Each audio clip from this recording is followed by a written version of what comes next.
Good evening, ladies and gentlemen. Mike Schultz here. This is a discussion of this little trap here. Been seeing it online. Pretty simple to make. Basically about 3-foot poles, drove in the ground about 2 foot, with about a good foot sticking up. Really more like 16 or 18 inches sticking up. 2 foot 18 inches, who knows. Good long sticks and put them in the ground is way more than you leave them sticking up, so they're good and sturdy and stout. Then you just simply take you another piece of cedar, and you're going to cut a notch in it and a notch in your spike, and this is also made out of cedar.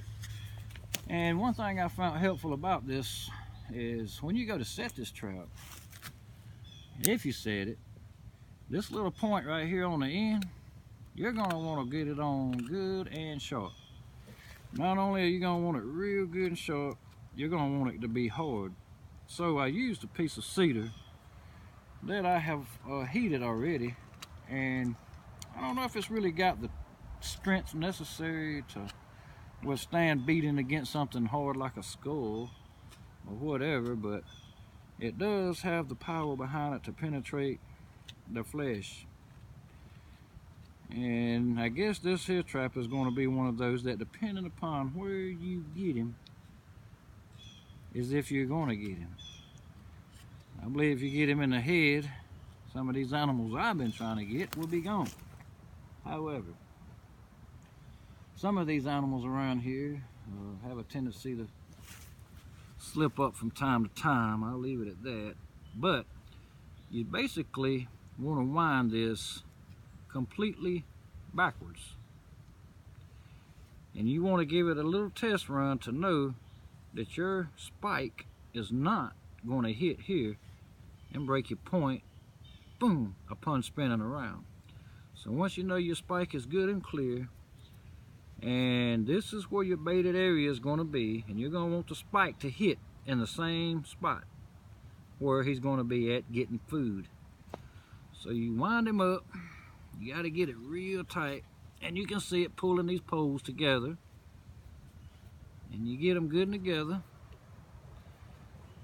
You want to get some good pressure on it. That's about enough pressure to the point that if I go one more round, there's a good chance it's going to break a rope. Maybe, maybe not. But I'm not willing to take that chance. As we see, our trigger is going to simply be a nice little flat spot for this stick to rest on. A nice little hook to put the piece of bait on. Depending upon if it's a squirrel or a raccoon or what you're trying to catch as to what bait you're going to use, and that's where you need to know your animal yourself on that. And basically, it's the simple put her in and hope you get it in right and it won't collapse. Getting her set is always the trick. I make mine a little more sensitive than some people. I make mine where they'll come on apart just as quick as they get in there and go tinkering with it. I don't want to take a chance on nothing getting away. One thing I try to do, whenever possible,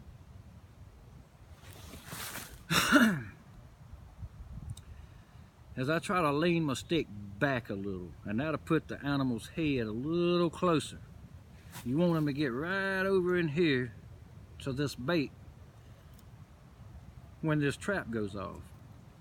And when the animal comes over, it don't take nothing more than just messing with this stick a little, and she's gonna come around and smack that old head. We're gonna give it a shot, see what happens. Thanks for watching.